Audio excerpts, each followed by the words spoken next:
van a ser más fáciles que las anteriores. Ahora hablaremos ya de las lenguas desde un punto de vista más social.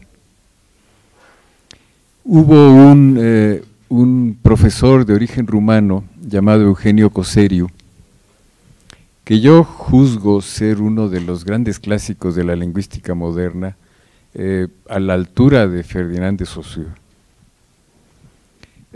Afortunadamente Eugenio Coseriu tuvo mucha relación con Hispanoamérica y en particular con México, de modo que lo conocimos bien y él nos conocía bien, y en cambio no tuvo repercusión en el ámbito anglohablante, de modo que es bastante desconocido entre los estadounidenses y los ingleses. Eugenio Coseriu propuso hacer 3 distinciones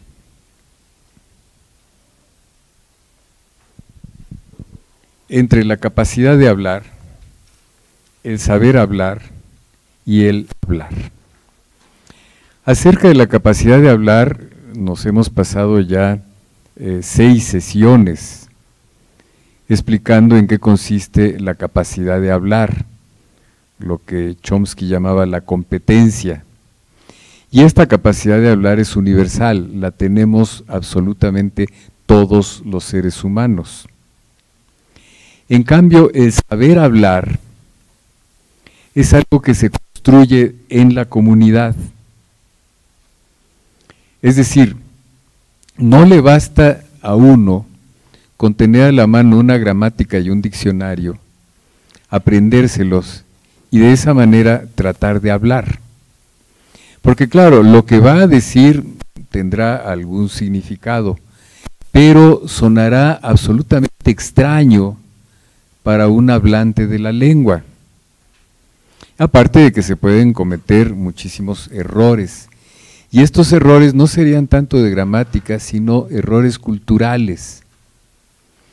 Entonces, el saber hablar es algo que se construye en el medio social, y es lo que vamos aprendiendo desde niños. Nosotros aquí sabemos hablar español como los mexicanos. Y nuestro saber hablar en el momento en que vamos a otro país de lengua española, en general funciona bien, pero de pronto vamos a tener algunas dificultades para darnos a entender. ¿Por qué? Porque el saber hablar de aquellos no es idéntico al saber hablar nuestro. El saber hablar, entonces, repito, se produce en la comunidad. Empieza por producirse en la casa. Cada uno de nosotros ha aprendido un español particular en su casa. Y seguramente por ahí tenemos todos reminiscencias de aquello que se decía en casa y que no hemos oído que diga otra gente. Está en el fondo de nuestros recuerdos. De tal manera que uno aprende a hablar, aprende a saber hablar en casa, pero luego aprende, por supuesto, con los amigos, en la escuela fundamentalmente, y después ingresando a un mundo de cultura en donde leemos, oímos buenos programas de radio, si es que acaso existen, nos contagiamos del saber hablar de nuestra comunidad. Entonces, este nivel del saber hablar ya no es solamente lo biológico que está en la capacidad de hablar, sino que es lo social en cada ser humano. Y por último tenemos el hablar, que es individual. Y cada uno de nosotros habla de diferente manera, cada uno de nosotros tiene sus preferencias. Hubo un caso hace muchos años de un famoso periodista mexicano que se llamaba José Alvarado, un buen periodista, que por algún motivo decidió que él ya no iba a utilizar la partícula que para construir oraciones subordinadas. Y si uno se pone a pensarlo, hay muchos momentos en que cuesta trabajo quitarlo. Si uno leía artículos suyos, notaba que de veras no utilizaba la partícula. No es que nos sonara raro, todo lo contrario, estaba haciendo una construcción sintáctica muy creadora, pero era una manera particular suya de hablar. Ese es el hablar individual. Bien, entonces, estos hablares individuales, los de cada uno de nosotros, el término lingüístico es idiolecto, pues naturalmente lo que muestran es una perpetua variabilidad. Hay una variación constante entre el hablar de cada uno de nosotros. Y esta variabilidad es inherente a las lenguas. Todas las lenguas tienen esta variabilidad.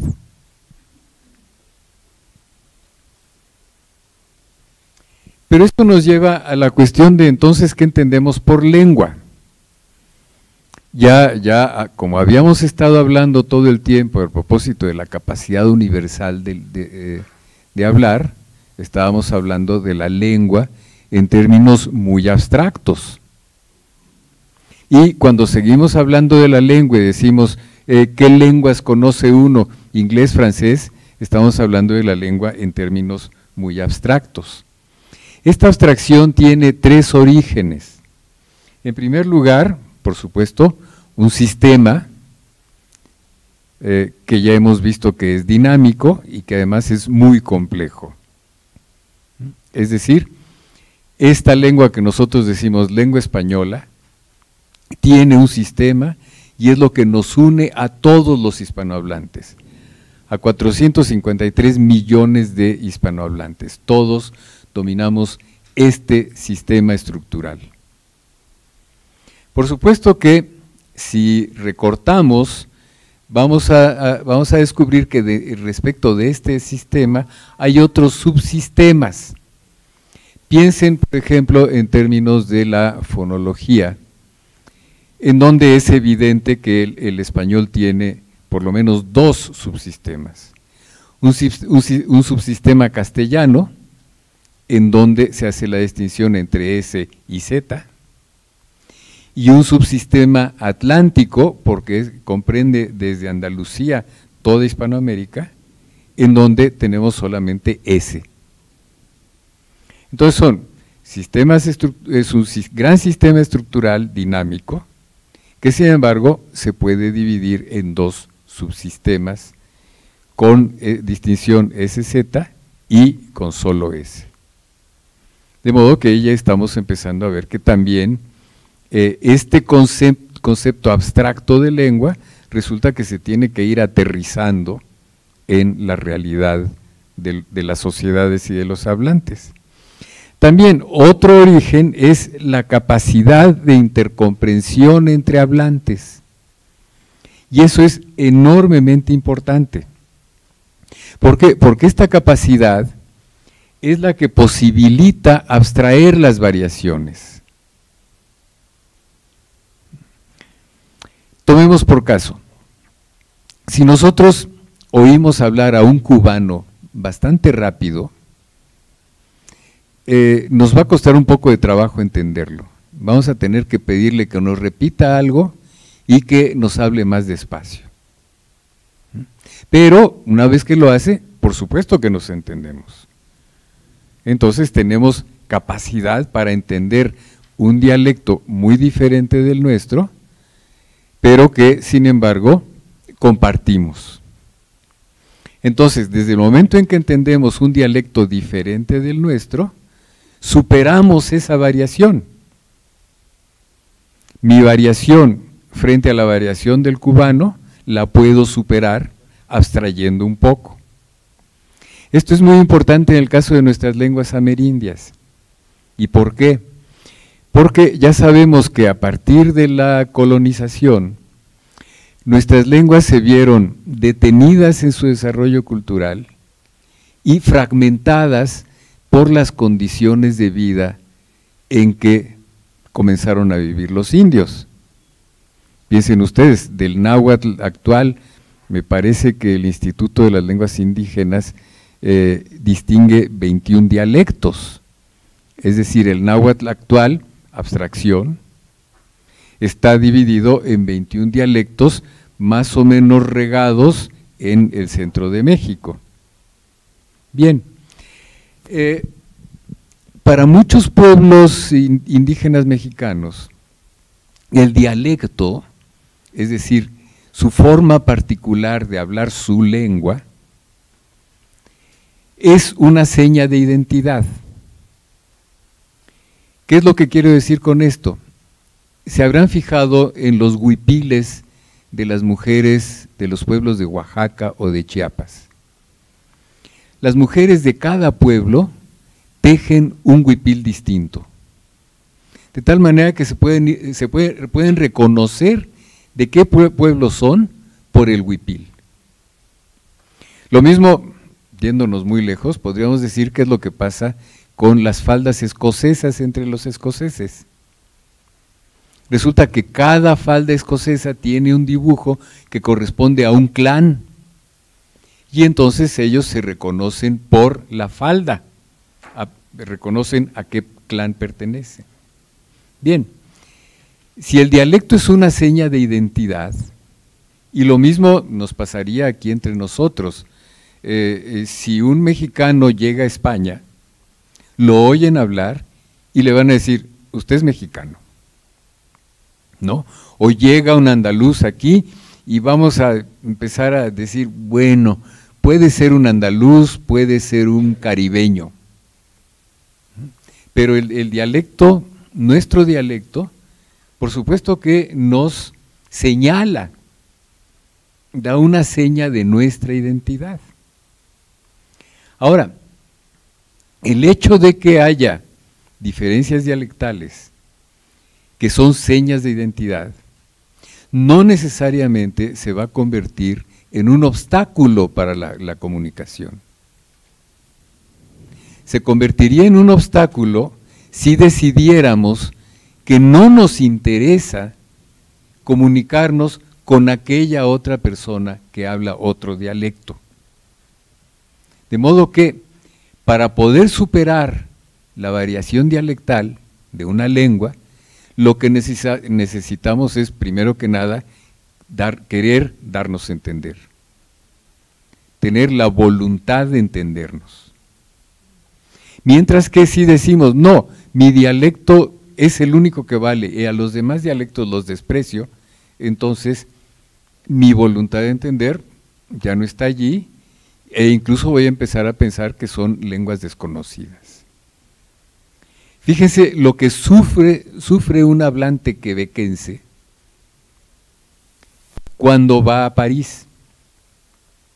El dialecto de París, de la Île-de-France, que ha sido el dialecto dominante a lo largo de toda la historia de Francia a partir del Renacimiento, es un dialecto poderosísimo y además reforzado por la política del Estado. Entonces, a un quebequense, lo primero que le dice un francés de París es, no te entiendo. El quebequense está hablando francés, por supuesto, pero la primera reacción es, no te entiendo. Así nos tratan también a los extranjeros, a los que notan que hablamos francés pero con acento extranjero, su primera reacción es, no te entiendo. E incluso ahora, lo primero que hacen es tratar de hablarnos en inglés. Es decir, muy poca voluntad de entender la variación dentro de la misma lengua. Esto, repito, es muy importante para saber qué hacer con esta diversidad dialectal de nuestras lenguas indígenas. Por supuesto que no podemos esperar que alguien decrete que se entiendan, sino que lo que necesitamos es convencerlos de que es posible entenderse. Y entonces, claro, van superando poco a poco, van abstrayendo hasta que llegan a reconocer la existencia de una lengua. Ya se habrán dado cuenta de que cuando digo dialecto, de ninguna manera estoy diciendo que el dialecto es o una mala lengua o una lengua sin gramática, que es lo que cree muchísima gente. Dialecto no es más que la forma de hablar de un grupo social. Punto. Bien, y la tercera característica de la abstracción que llamamos lengua es que es una construcción reflexiva elaborada a lo largo de la historia. O sea, nos vamos formando una idea de nuestra propia lengua a lo largo de la cultura y cuando la cultura ha estado reflexionando acerca de ella. Pensemos en la historia del español. En la historia del español, hacia el siglo XI, la gente no sabía que hablaba lo que en aquella época tendríamos que llamar castellano, no lo sabía. El primero en hacer notar que se estaba hablando castellano fue el rey Alfonso el Sabio en el siglo XIII. En ese momento empiezan ya a darse cuenta de que hablan una lengua que es diferente del latín. Antes de eso, todos creían que hablaban latín. Entonces, a partir de Alfonso el Sabio, se empiezan a dar cuenta de que lo que hablan no es latín, sino otra cosa. Y esa otra cosa decide Alfonso el Sabio llamarlo romance. O sea, hablar, el hablar como los romanos de aquí, es decir, de Castilla. Viene entonces a partir de ese momento una corriente permanente de reflexión sobre el castellano.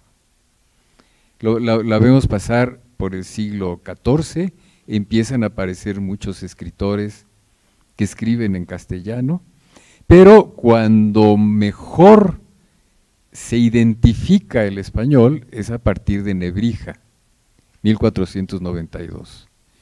Fíjense que la gramática de Nebrija de 1492 es la primera que se escribió de lenguas europeas modernas, antes que el inglés, antes que el francés, antes que el alemán, que el italiano, etc.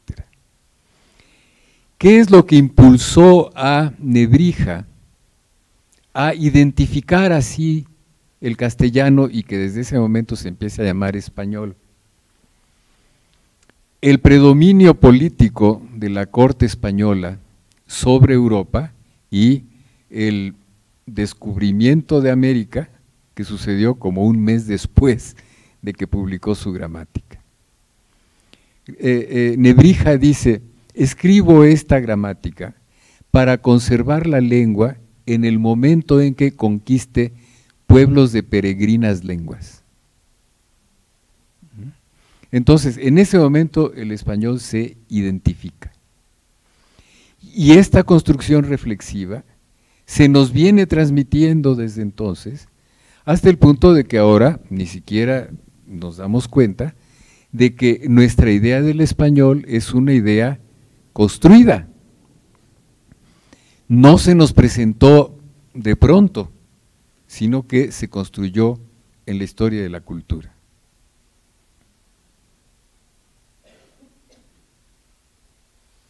Entonces, ¿cómo se produce este saber hablar? El saber hablar naturalmente viene acompañado de la construcción de nuestra idea de la lengua. Y por eso es por lo que en la escuela nos enseñan gramática, aunque lamentablemente le enseñan muy mal, pero por eso nos enseñan gramática, porque vamos adquiriendo esa capacidad reflexiva para pensar nuestra lengua. El saber hablar, ¿cómo se crea en el seno de una sociedad? Cada vez que hablamos, no hablamos sin ton ni son, sino que hablamos por lo general para comunicar algo. Y hay diferentes maneras de comunicar algo. Estas maneras de comunicar algo están determinadas por qué de lo que decimos es pertinente para la sociedad. Si de pronto yo aquí empezara a inventar cualquier cosa, podrían ustedes reconocer el significado, pero se quedarían pensando, bueno, ¿y eso a qué viene?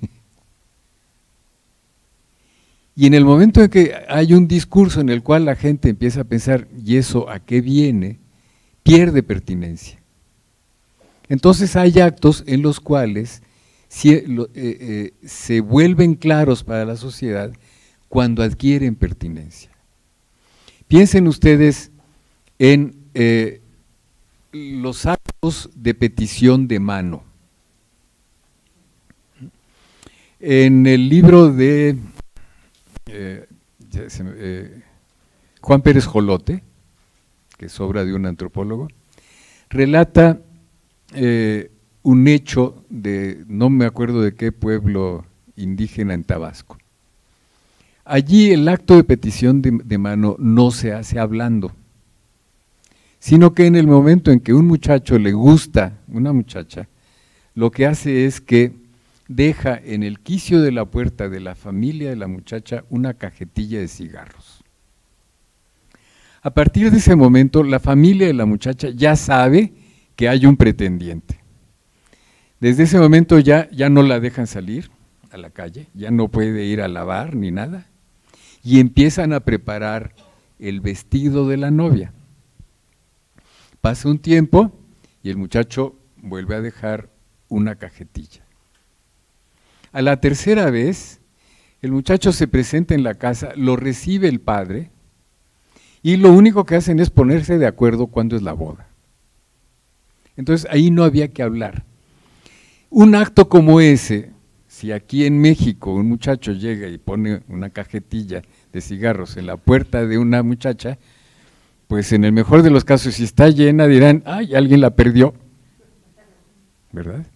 No es pertinente para nosotros, pero sí es pertinente para ellos. Todavía cuando yo me casé, cuando nos casamos, era pertinente la petición de mano, ¿no? Por lo general los padres van a la casa de la novia, se presentan a los padres de la novia y le dicen, mire, nuestro hijo tiene el deseo de casarse con su hija. Por supuesto que los padres de la novia ya saben lo que va a suceder, pero hay que cumplir con ese ritual. Y después de que hablan de cualquier otra cosa, que comen o que cenan, etcétera, entonces empieza el padre del novio a decir, mire, mi hijo es un buen muchacho, es trabajador, etcétera, y seguramente le va a poder dar una vida aceptable a su hija, ¿no? Claro que es un poco flojo, siempre lo denuestan un poquito, ¿no? Y después, ya terminado eso, se ponen de acuerdo en cuándo va a ser la boda. Bueno, ese acto de petición de boda de mano es pertinente en nuestra sociedad. Bueno, lo mismo sucede con otros actos verbales. Si yo llego a una casa, toco la puerta, soy un desconocido, lo primero que van a hacer es preguntarme qué desea o qué quiere, ¿verdad? Y lo que yo tendré que decir será buenas tardes y después identificarme.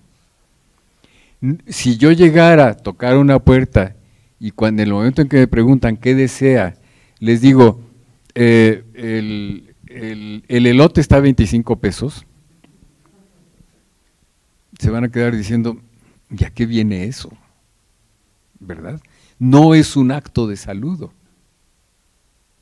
Bien, entonces hay actos verbales que son pertinentes para las sociedades.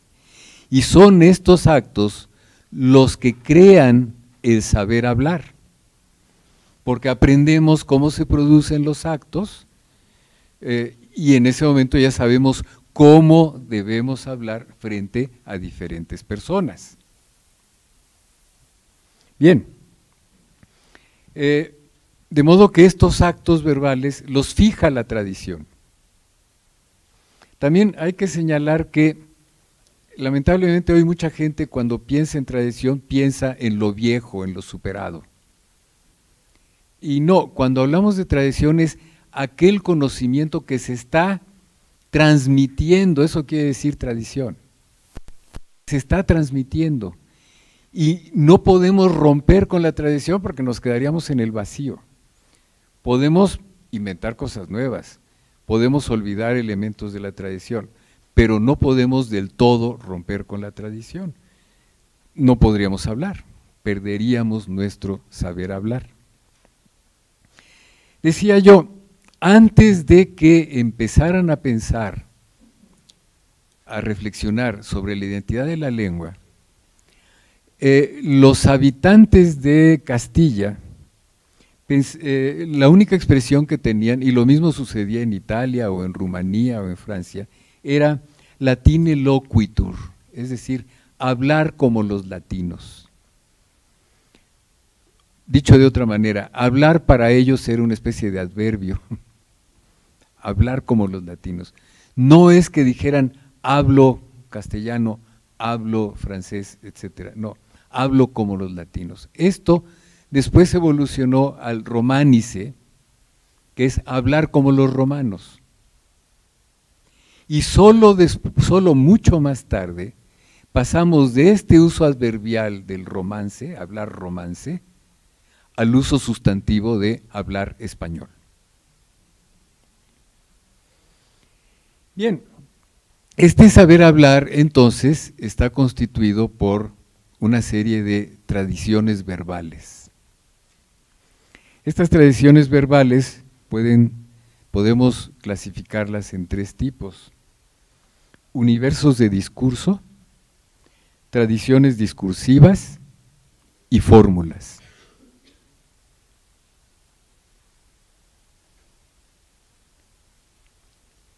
Aquí puse una tradición verbal, es una técnica del saber hablar, definida, como acabo de decir, por su pertinencia significativa para una comunidad lingüística. Hay tres tipos: los universos de discurso, es decir, cuando se habla de ciencia, de artes, de política, de religión, etcétera. Son grandes universos a propósito de los cuales se puede hablar. Después tenemos los géneros. Dentro de cada universo de discurso hay varios géneros. Podemos pensar en el género de la literatura, hay el género del corrido, el género de la novela, el género del ensayo, etcétera. Y por último, fórmulas. Veamos las fórmulas porque son las más sencillas. Son de este tipo: honorable Congreso, que es la fórmula con que se debe dirigir, por ejemplo, el presidente de la República cuando rinde su informe. El presidente de la República no puede llegar y decir, miren compañeros, no se puede, es una fórmula fija por el género. Lo mismo para hablar con un embajador, excelentísimo embajador. O cuando se dirige uno formalmente a una mujer, muy señora mía. A mí me daba mucha risa, precisamente porque no era mi tradición, el que en Europa a los rectores de las universidades los llaman rectores magníficos. Me parecía el colmo de la exageración, pero ese es su saber hablar y ese es el acto que hay que utilizar, ¿verdad? Entonces, hay unas maneras, en particular a los italianos les encantan estas expresiones. Recuerdo que una vez un italiano me dejó un mensaje en el hotel en donde yo estaba y comenzaba diciendo, egregio profesore, profesor egregio, ¿no? Eso en México nos caemos de la risa de que alguien nos lo diga. Egregio profesore, egregio. Bien, entonces estas son fórmulas, pero fíjense cómo varían. En español decimos buenos días, ¿cómo está usted? Hola, ¿cómo te va? En ciertos ámbitos podríamos decir ¿qué hubo mano? O ¿qué hubo güey? ¿Verdad? Bien, pero vean esto que siempre me ha llamado la atención. En inglés, cuando preguntan quién es una persona, preguntan who is this? Que si lo traduzco es como si dijéramos quién es este. Si a nosotros, cuando nos van a presentar con una persona, preguntan ¿quién es este? ¿O quién es esta? Nos sentimos insultados. Y lo mismo cuando responden, diríamos, yo soy Juan, pero ellos dicen, this is John, este es Juan. El uso del deítico, que habíamos visto, referido al punto cero de la enunciación. Este es Juan. Mientras que para nosotros decir soy Juan, el punto cero de la enunciación está dado simplemente por nuestro verbo, pero no estamos explicitando el locativo. Entonces son fórmulas que funcionan diferente. O lo mismo esta otra. A nosotros desde niños nos educan a que cuando hablamos de varias personas y nosotros, decimos mis amigos y yo. Si decimos en México yo y mis amigos, de inmediato viene la respuesta, claro, primero el burro. Es decir, es una descortesía entre nosotros decir yo y mis amigos. En inglés es lo más común, decir me and my friends. Entonces, por supuesto, en muchos momentos cuando oímos eso, hablando inglés, en muchos momentos nos sentimos un poco desconcertados, porque nos parece descortés, ¿verdad? Bien, entonces esto es lo que sucede con las fórmulas que forman parte de las tradiciones verbales. Veamos el caso de los corridos, de los géneros. Aquí tenemos un corrido. Fíjense que nuestros corridos, por lo general, sobre todo los corridos de la Revolución, empiezan situando una fecha y un lugar. Y entonces aquí tenemos, en 1911, antes de la Navidad, el general Emiliano lanzó el Plan Libertador. Fue en la villa de Ayala que el Ejército del Sur puso en letra y en papeles lo que en pólvora escribió.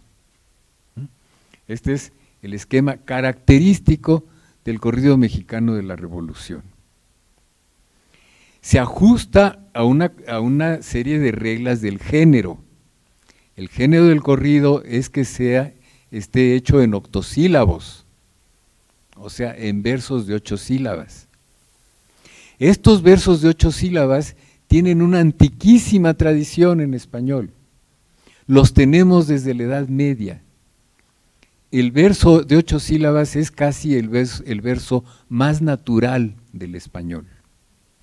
Entonces nuestros corridos, y en general toda nuestra lírica popular, se hace en versos de 8 sílabas. Es una tradición que viene desde la Edad Media y que hemos recibido mexicanos, argentinos. Si oyen ustedes a un payador argentino o leen el poema de Martín Fierro, allí están los versos octosilábicos. Después, claro, ya puede variar la rima. La rima puede ser consonante o puede ser asonante, pero es una variación, digamos, aceptada por el género. Entonces, hay un género que es el del corrido mexicano. Estos que podríamos decir que ya son tradiciones del discurso, no necesariamente se producen en el interior de una comunidad lingüística, sino que se pueden importar. Y ese fue el caso, por ejemplo, de los cantares de gesta del español en la Edad Media, el famoso poema del Cid. Miosismo vio de vivar para Burgos a Deliñó. Este poema del Cid se construyó bajo la influencia del cantar de gesta francés. Los primeros que empezaron a construir cantares de gesta fueron los franceses. Y esta tradición de discurso se comunicó a los castellanos, y el primer poema que encontramos de esta clase es el poema del Cid. Otro caso es el del soneto. El soneto se inventó en Italia. Lo inventaron poetas del siglo XIII, en particular Dante y Petrarca. El soneto siempre necesariamente tiene 2 cuartetos y 2 tercetos, con versos de 11 sílabas. El verso de 11 sílabas, cuando llegó al mundo de lengua española, fue un verso que costó trabajo acomodar, porque el verso tradicional era de 8. Entonces hubo muchos autores del siglo XIV español que fueron los primeros en tratar de importar la forma soneto al español. Y de pronto los versos cojeaban, o la posición de los acentos no les funcionaba, porque costaba trabajo. Aquí tenemos ya un ejemplo de un bellísimo soneto de Dante, que lo pueden leer. El chiste, diría yo, que en esta poesía es oírla o leerla en voz alta, para que suene, como dice su nombre, soneto. Tanto gentile, tanto honesta pare, la donna mia, quand'ella altrui saluta, qu'ogni lingua deben tremando muta, e gli occhi non l'ardiscon di guardare. Ella si va sentendosi laudare, benignamente ed umiltà vestuta, e par che sia una cosa venuta, da cielo in terra a miracol mostrare. Mostrasi sì piacente a chi la mira, che dà per gli occhi una dolcezza al cuore, che intender non la può chi non la prova, e par che della sua labbia si muova un spirito soave, pien d'amore, que va diciendo al ánima, sospira. Bien, es bellísimo. Esta es una traducción de un filólogo español, Dámaso Alonso. Tradujo sobre todo el significado, no midió los versos para que todos quedaran de 11 sílabas. Y entonces es tan gentil, tan honesta en su pasar, es mi dama cuando ella a alguien saluda, que toda lengua tiembla y queda muda, y los ojos no la osan contemplar. Ella se aleja oyéndose alabar, benignamente de humildad vestida, y parece que sea cosa venida, un milagro del cielo acá mostrar. Muestra un agrado tal a quien la mira, que al pecho por los ojos da un dulzor, que no puede entender quien no lo prueba. Parece de sus labios que se mueva un espíritu suave, todo amor, que al alma va diciéndole, suspira. Hubo, sin embargo, en el siglo XVI español, muchas versiones de este soneto, bien medido, ¿no?, en versos en decasílabos y la rima bien construida, que fueron obras de arte de esta traducción de los sonetos de Petrarca y de Dante. Entonces, decía, el cantar de gesta, una tradición del discurso que se importa de Francia. El soneto se importa de Italia. Es decir, no necesariamente las tradiciones del discurso surgen únicamente del interior de la comunidad. O piensen, por ejemplo, en el haiku. Debería yo haber puesto un ejemplo. El haiku es un poema brevísimo que proviene del Japón. el introductor del haiku al español fue precisamente quien está aquí en la plaza de al lado de Chimalistac, José Juan Tablada, ¿no? Sí fue José Juan Tablada, me estoy equivocando. Bien, entonces él introdujo el haiku desde el japonés. Y por lo tanto, siempre se pueden seguir introduciendo otros. O piensen en el rap. El rap, que es una forma tradicional jamaiquina, en la que servía para que una persona diera noticia de un acontecimiento, de eso es algo semejante al corrido. Estos raps eran medidos con un bordón para que el verso llevara el ritmo del rap.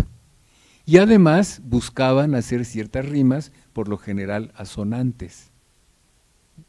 Este rap llega de Jamaica a los barrios negros de Nueva York y a partir de allí se empieza a difundir. Y ahora ya saben que hay rap en español, incluso hay rap en maya, ¿no? Y en alguna otra lengua mexicana. Entonces son tradiciones de discurso que se importan por interés, por supuesto, de miembros de la comunidad.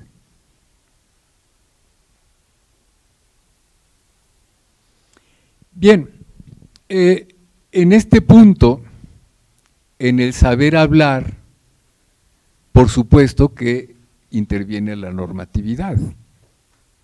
¿Por qué? Porque la normatividad es la que está, digamos, estableciendo las reglas, cuidando que las reglas del saber hablar se cumplan.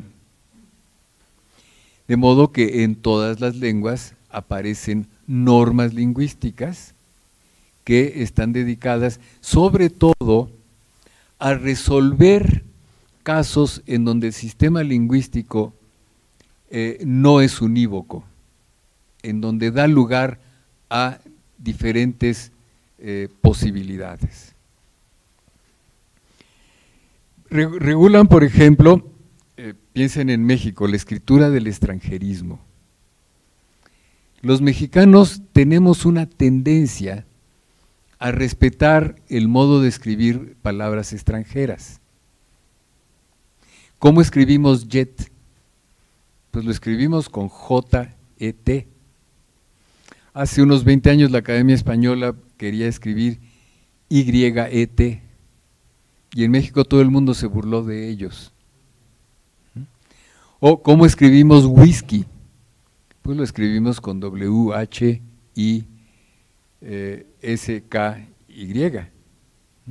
También la Academia Española primero decidió escribir whisky, como suena, con G, U con diéresis, I, etcétera, sin darse cuenta que en la sensibilidad popular, cada palabra que se escriba con G, U con diéresis suena vulgar. Imagínense si uno escribe abuelita y llevaría G, U con diéresis, sonaría vulgar. O si uno habla de una viruela.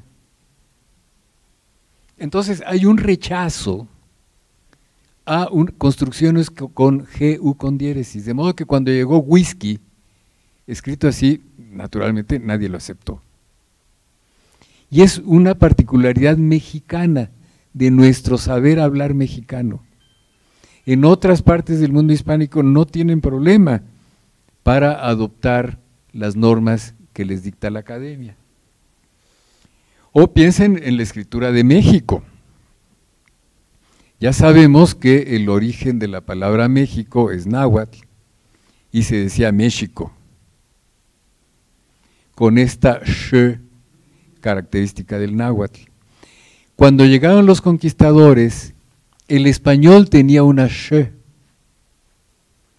y por lo tanto al oír México, pues lo identificaron muy bien ese sonido, que en aquella época se escribía con X, de modo que cuando escribían México, lo escribían con X.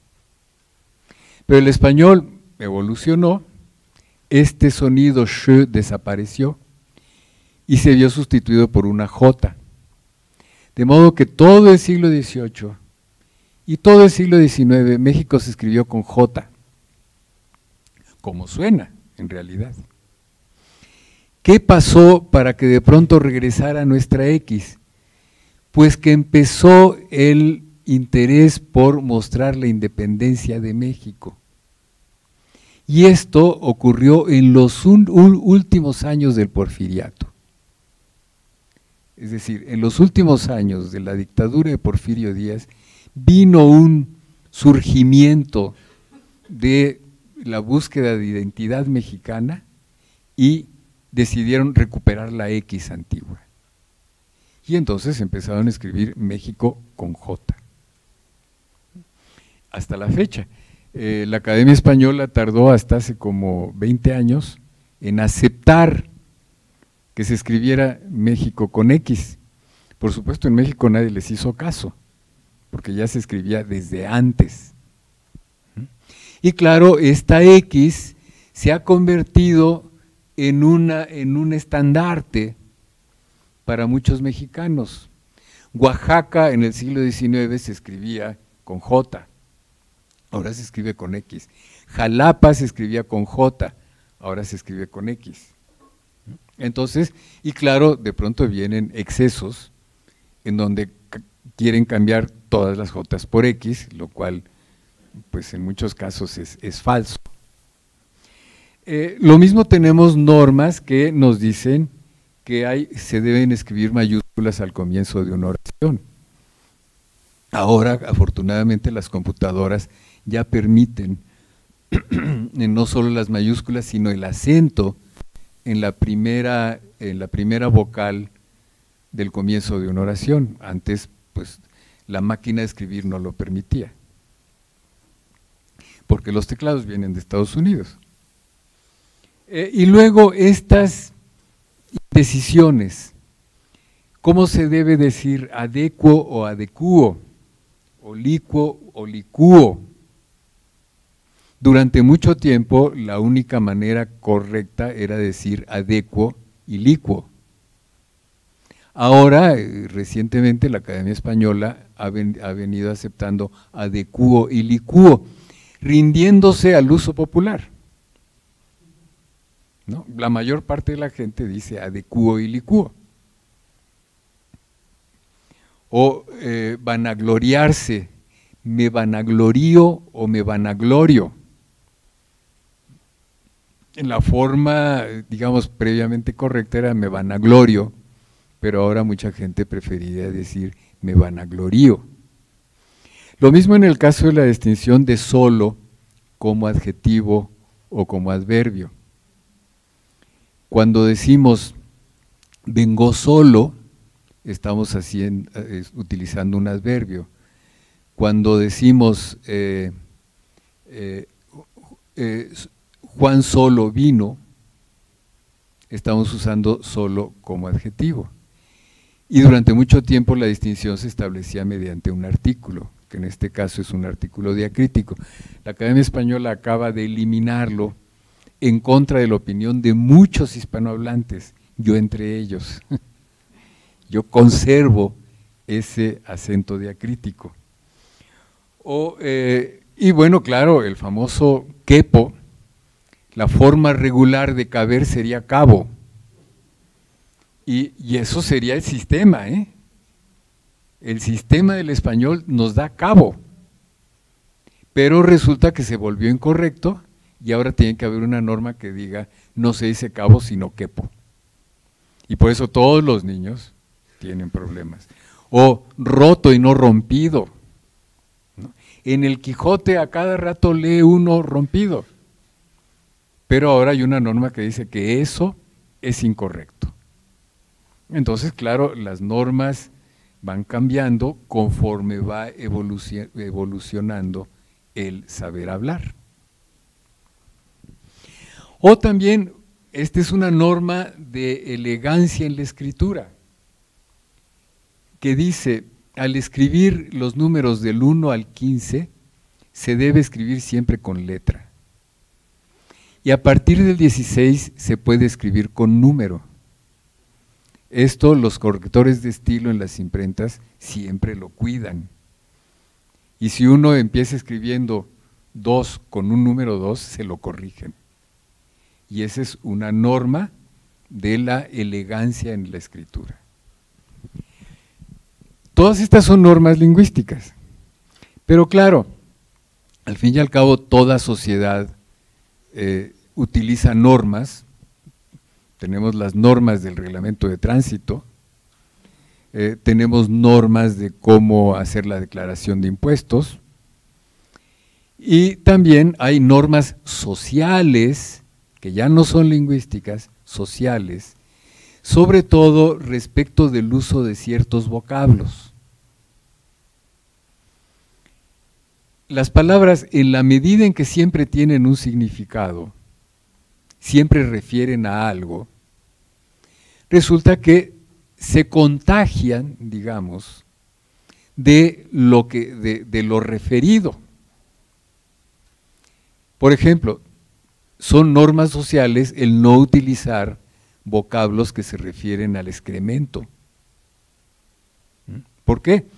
Porque el vocablo en sí no tiene problema, el vocablo mierda a nadie le importa. Sí, claro, pero como se refiere a algo que socialmente es asqueroso, mal visto, entonces se contagia. Y se dice, no utilices vocablos que se refieran al excremento porque está mal dicho. Lo mismo sucede con vocabulario de la sexualidad. En francés del siglo XVIII, en francés el pecho se llama poitrine, pero no podían decir poitrine a propósito de una mujer.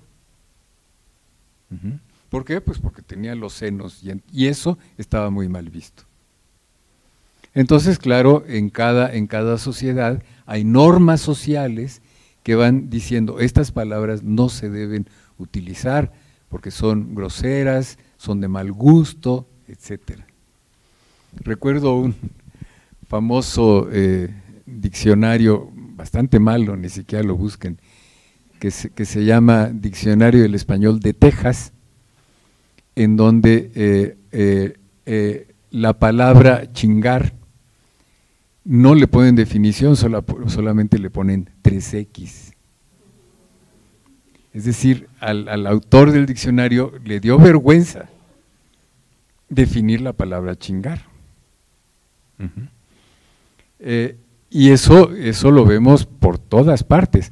Cuentan de Samuel Johnson, el primer autor de un diccionario inglés, que una vez lo encontró una señora de la nobleza y le dijo, doctor Johnson, usted puso muchas malas palabras en el diccionario. Y él le contestó, sí señora, y usted las buscó. Ajá.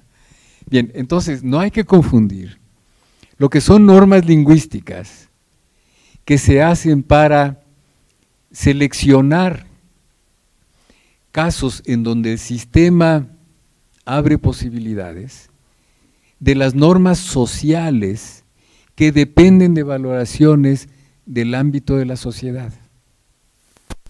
Lo mismo, cuando era yo niño, en la escuela nos obligaban a comprar un librito que era el Manual de Urbanidad de Carreño. Ya cuando era niño nos parecía ridículo, ahora ya me imagino lo que parece. Pero recuerdo algo que se me quedó muy grabado, que en el momento en que bailara uno con una señorita, se debería poner un pañuelo entre las manos para que a ella no le pudiera llegar el sudor de nuestras manos. Afortunadamente ninguno tratamos de hacerlo, ¿no? Bien, pero esas son normas sociales. Y, repito, hay que distinguirlas de las normas lingüísticas, de modo que cuando le achacan a un diccionario como el de la academia, de que es muy pudoroso, pues es que el diccionario está obedeciendo a normas sociales, no a lo que sería su tarea, que es la lengua. Hubo un autor, un famoso escritor español que se llamó Camilo José Cela, quien estaba muy enojado de que la academia no pusiera en el diccionario palabras de la sexualidad y del excremento. Y entonces él escribió un diccionario dedicado a esas palabras, que se llama Diccionario Secreto.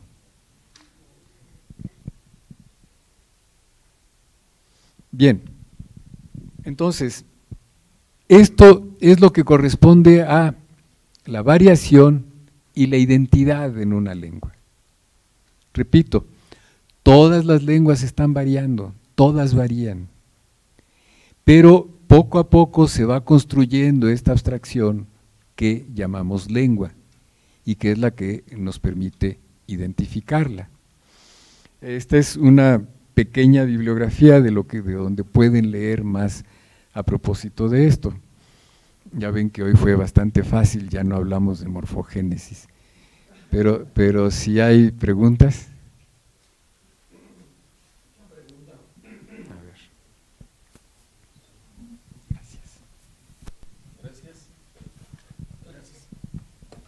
Sí, doctor, el concepto de sincronía y diacronía no es de Coserio, ¿no?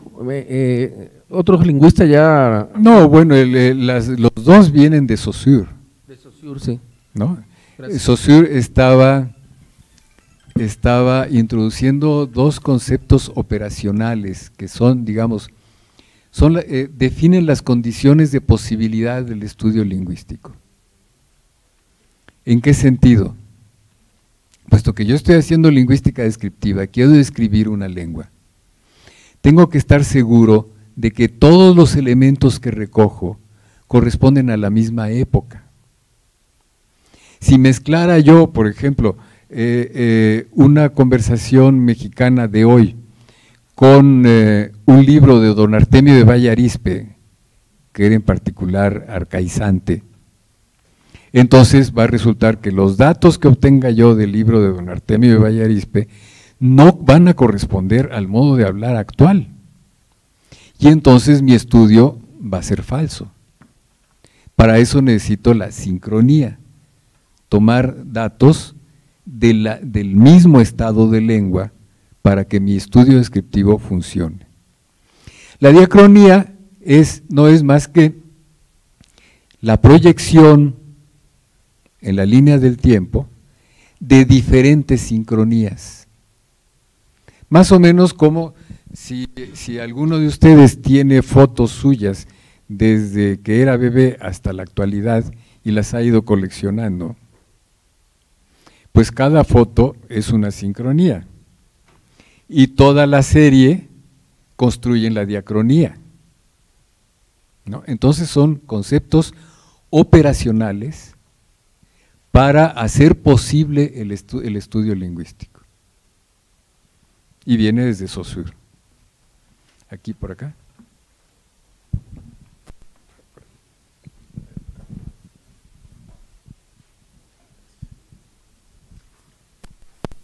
Bueno, la pregunta, ahorita usted nos hablaba sobre el saber hablar y bueno, sobre las posibilidades que hay dentro de esta pertinencia y me da curiosidad de dónde viene, por ejemplo, esta elección entre rechazar, por ejemplo, la G, U con diéresis, por ejemplo, los lapsus o la elección de una palabra en vez de otra o el censurar algunas de ellas, ¿no? Entonces me pregunto si hay un diálogo entre la teoría psicoanalítica y la lingüística, algún panorama, y la otra pregunta sobre la etimología de México. Bueno, a ver, es que fueron varias preguntas al mismo tiempo. Yo creo que sí, en el pensamiento psicoanalítico, maneras de expresarse de quien se psicoanaliza, para el psicoanalista, representan una manifestación del inconsciente. Y entonces a uno le puede parecer que no tiene ninguna importancia, pero el psicoanalista que lo está organizando con todo el discurso de su paciente, se da cuenta de que hay ciertos usos que revelan algo del inconsciente.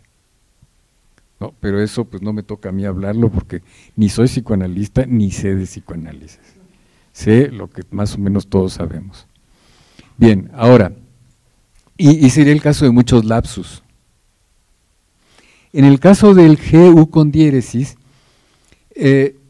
hay algo que desde hace mucho tiempo, a partir de un lingüista venezolano que se llamó Ángel Rosenblatt, llaman fetichismo de la letra.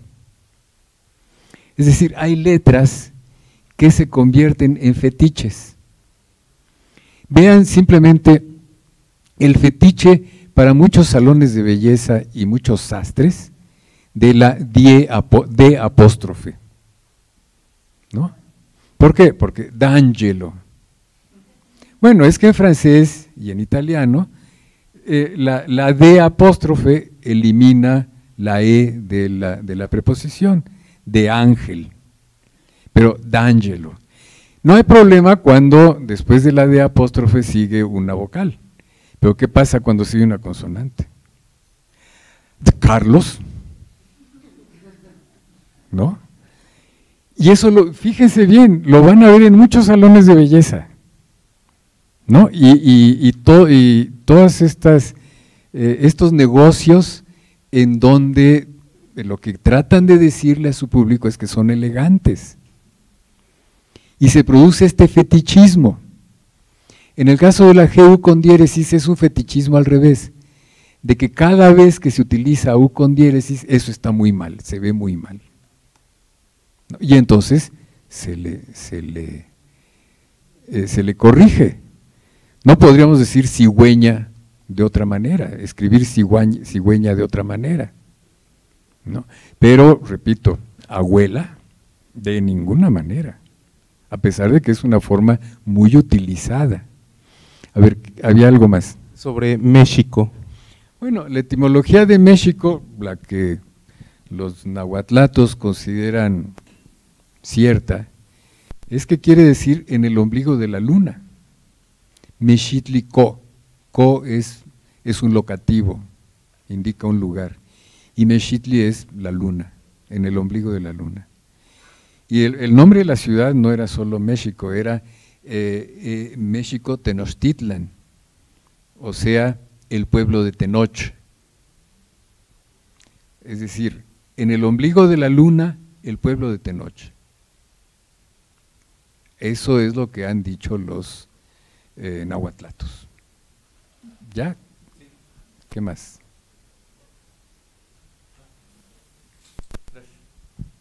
Buenas noches. Mi duda es sobre esta definición que hace de la lengua, no tanto como un sistema de signos, sino a partir de la pertinencia y de los actos. Es, pienso yo, una perspectiva pragmática. ¿Cómo pasa en la realidad que la mayoría de hablantes nativos, no sé, de un común denominador, no conocen bien el pasado participio, es un ejemplo, pero saben utilizarlo? Es decir, utilizan el lenguaje, pero no lo conocen. Y eso me pasa mucho con un compañero británico que le pregunté, oye, ¿cuál es el pasado participio de it? Ni idea, pero estoy casi seguro que lo utiliza al menos una vez en su vida. Entonces, sí, la pertinencia del lenguaje moldea la tradición, o la tradición, y me estoy refiriendo a la parte sintáctica y gramatical que tenemos, modifica a la pertinencia que nosotros le damos. Ajá, bien. A ver, el participio pasivo o pasado es sistemático en español. Cantar, cantado, comer, comido, subir, subido. Es sistemático. Y por eso es por lo que los niños pueden decir rompido, porque lo que ellos dominan es el sistema. Solo después viene la cultura de la lengua, el saber hablar, a hacer estas correcciones, a decir, no digas rompido, di roto, no digas, ¿cómo? Freído, frito, exacto, pero sí podemos utilizar los dobles, es decir, elegido y electo, ¿no? No podemos decir suscribido y suscrito. Aquí son normas que se van creando por el saber hablar, y nos las enseñan necesariamente en la casa y en la escuela. Ahora, también hay que distinguir, todos sabemos hablar nuestra lengua, si no, no nos podríamos comunicar. Ahora, no todos tenemos el conocimiento reflexivo sobre su gramática. Para eso, pues tenemos que estudiarla. De modo que no es nada extraño que un hablante utilice maravillosamente bien su lengua y en el momento en que le preguntemos ¿y cuál es el participio pasivo? Nos dirá, ¿qué es eso? ¿No? Porque eso es el conocimiento reflexivo que recibimos en el aprendizaje formal. ¿Sí?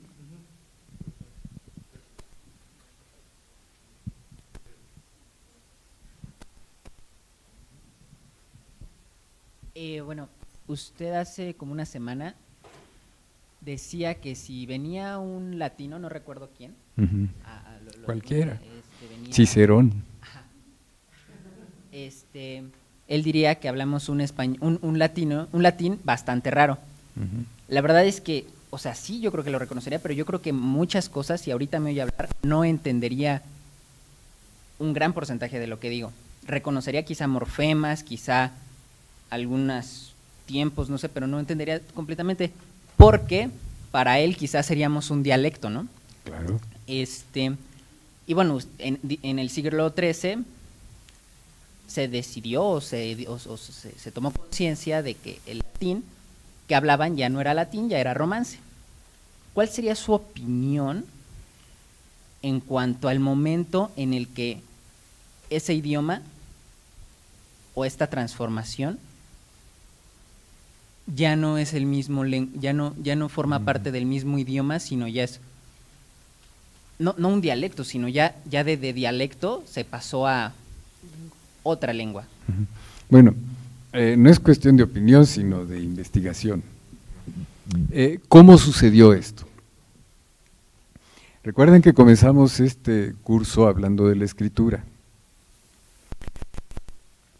Para el siglo XI, todos los textos religiosos estaban escritos en latín. Y todos los frailes, todos los sacerdotes leían estos textos. No solo los leían, sino que además decían la misa en latín y hacían sus sermones en latín. Bien, el pueblo que iba a la iglesia oía esto. Generalmente no entendía nada, ¿no? Pero pues formaba parte del ritual sagrado y no se iban a poner a cuestionar si eso tendría que querer decir algo, ¿no? Simplemente lo oían, lo respetaban. Incluso, bueno, nos pasaba antes del Concilio Vaticano II, que es cuando la Iglesia decidió que la misa se podía decir en las lenguas vernáculas, pero antes se decía en latín. Yo de niño fui monaguillo, y los monaguillos llegábamos, al comenzar la misa, nos hincábamos al lado del sacerdote, y el sacerdote decía algo en latín, y nosotros nos habíamos aprendido de memoria lo que había que responderle. Introibo ad altare, ¿qué decíamos? Ni idea, ¿verdad? Ni idea. Nos la aprendíamos de memoria, y si nos olvidábamos, lo que hacíamos era y ya, ¿no? Bien, eso pasaba ya en el siglo XI, pero pues formaba parte del rito de la iglesia y eso lo respetaban, ¿no? Bien, porque además, pues en todo este parlamento latino había algunas formas que sí reconocían. Pero resulta que la iglesia se expandió al mundo germánico, al ámbito de los celtas, que hablaban unas lenguas diametralmente diferentes del latín. Entonces, claro, imagínense el problema de un monje irlandés cuando lee el Evangelio y dice, ¿qué es esto? ¿No? Él tenía que comenzar por aprender cómo se descifraba lo que estaba escrito. De modo que para los irlandeses y los alemanes y los ingleses, eso que estaban leyendo les planteaba la pregunta de ¿qué lengua es esta? De modo que hubo un famoso consejero de Carlomagno, siglo IX, Alcuino de York, que dijo, vámonos a tomar en serio de qué se trata. Y empezó a averiguar cuál era la correspondencia de las letras a los fonemas que tenían que pronunciar. Y luego a revisar toda la sintaxis del latín para poderla explicar. Bien, entonces viene la Reforma Carolingia, aparece el latín reformado, y resulta que estos monjes irlandeses sobre todo, empiezan a peregrinar y llegan a los monasterios del norte de España. Llegan a los monasterios y se dan cuenta de que los monjes españoles pronuncian el latín ya a la española y dicen los irlandeses, ¿qué están hablando? ¿No? Eso no es latín. Y es cuando les cae el 20. Dicen, no es latín, entonces ¿qué estamos hablando? Fue cuando escribieron las famosas glosas. Tenían que ir poniendo explicacioncitas de qué querían decir las cosas.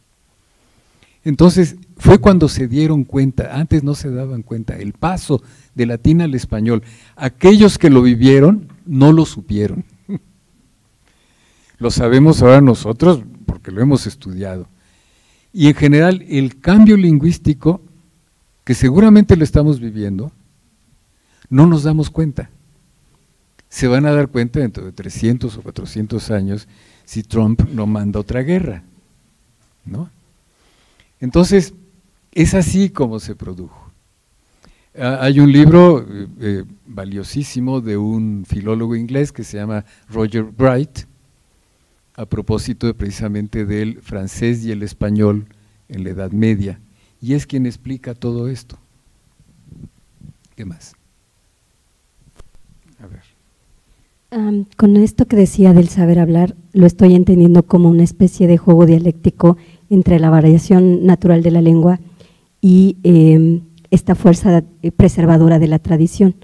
Pero me hace pensar en la cuestión de la enseñanza de las lenguas, por ejemplo, cuando pienso en generaciones anteriores en donde se enseñaba la gramática de manera diferente y la manera de enseñar actual, que es con el enfoque comunicativo, ¿qué tanto está sirviendo realmente que el foco se haya salido de la gramática? Porque para mí era importante en el sentido de que esta fuerza conservadora era la que ejercía la escuela y la preservadora de la tradición en ese entonces era la escuela, y al quitarse ese foco y pasar el énfasis al enfoque comunicativo, tenemos generaciones en donde escriben terriblemente y no están, bueno, siento que sí está habiendo un problema, una deficiencia en la enseñanza del español como lengua materna. ¿Cuál es su opinión al respecto? Sí, de acuerdo. Lo que pasó con la enseñanza de la gramática es que se formalizó, es decir, los maestros de escuela la convirtieron en un conocimiento abstracto. Y entonces, claro, la gramática se vuelve aburridísima, ¿no? ¿Por qué? Porque los niños dicen, bueno, ¿y esto qué tiene que ver? ¿Para qué me sirve? Las matemáticas son abstractas, pero me sirven para contar, ¿no? Mientras que esta gramática que me están enseñando, ¿para qué sirve? ¿Qué importa que me expliquen qué es una oración subordinada? ¿O qué importa que me tenga yo que aprender las preposiciones de memoria? Eso todavía se vino a complicar más con esta exigencia de la SEP desde hace varios años, de los exámenes a base de preguntas con palomita. Porque entonces terminaron los maestros en entrenar a los niños a resolver exámenes, no a aprender, y es lo que estamos sufriendo ahora. Digamos, ¿para qué sirve la gramática en la escuela? Bueno, ante todo sirve para mejorar la expresión.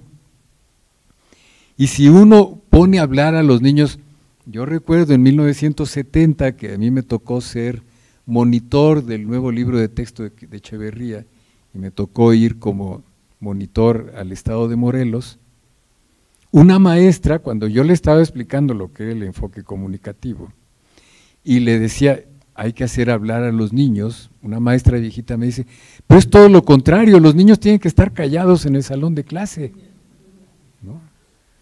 Entonces, no, tiene uno que hacer hablar a los niños, y conforme los hace hablar, irles educando su expresión. ¿Cómo? Ayudándoles, mira, esta palabra te funcionaría mejor que la que estás usando por esto. Aquí estás poniendo un sustantivo y un adjetivo. Fíjate que si cambias de lugar el adjetivo y lo pones antes, el epíteto, vas a producir otro significado. Y de esa manera ir introduciendo el conocimiento básico de la gramática en el uso. Pero mientras sigan formalizando la gramática, una vez una monjita me dijo que en su escuela enseñaban gramática transformacional, y sí le dije, oiga, dígame qué escuela es para no mandar allá a mis hijos, ¿no? Porque la formalizan y de eso no se trata. Entonces, no es que esté mal el enfoque comunicativo, sino está mal el modo en que lo aplican. Porque claro que hay que darles libertad para expresarse, pero cuando se están expresando, empezar a darles ideas para mejorar su expresión. Lo mismo lo que es el caso de la lectura en voz alta, ¿no? También a mí me tocó que después del recreo todos teníamos que leer, no sé, 10, 15 minutos en voz alta. Entonces, claro, eso nos educaba el oído, nos enseñaba cómo ir ligando las oraciones. Para mí fue importantísimo. Miren, el alemán es una lengua sintácticamente muy complicada. Y muchas veces yo, para entender un párrafo, por ejemplo, de un filósofo en alemán, lo que hago es leerlo en voz alta.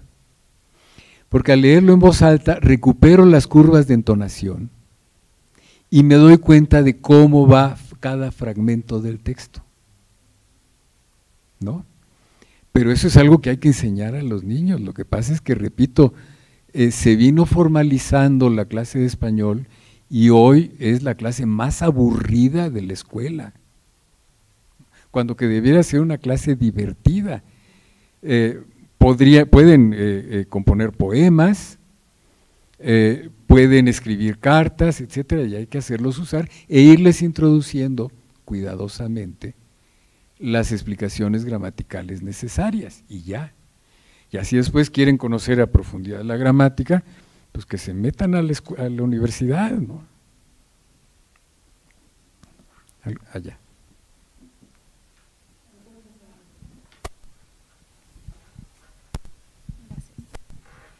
Doctor, no sé si hay, bueno, últimamente, sobre todo en redes sociales, se ha dado mucho el uso de la E para hablar de un plural, ¿no? En lugar del masculino, que en realidad es inclusivo, como amigues o cosas con X.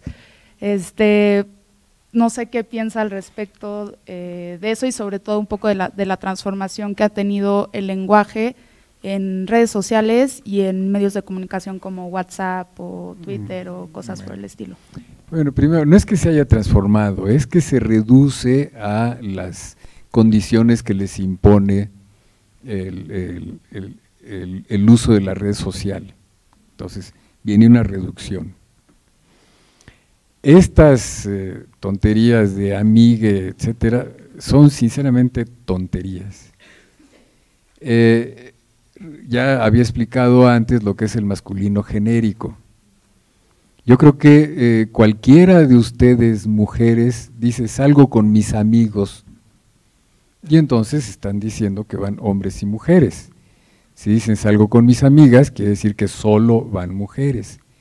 Entonces el masculino es genérico y no hace falta ni ponerle una E, ni ponerle una arroba, ni ponerle una X.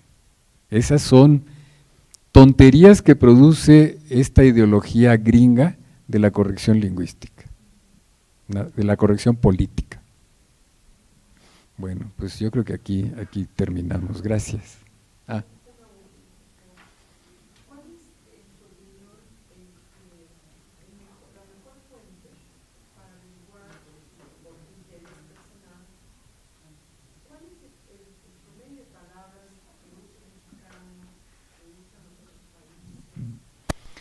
Bueno, sí, son los estudios de vocabulario fundamental. Vocabulario fundamental. En nuestro portal del Diccionario del Español de México tenemos el vocabulario fundamental mexicano.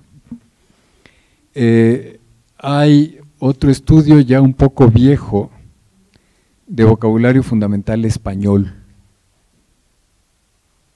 A ver si me acuerdo del autor, es García de la Hoz. Y no conozco estudios de vocabulario fundamental de otros países.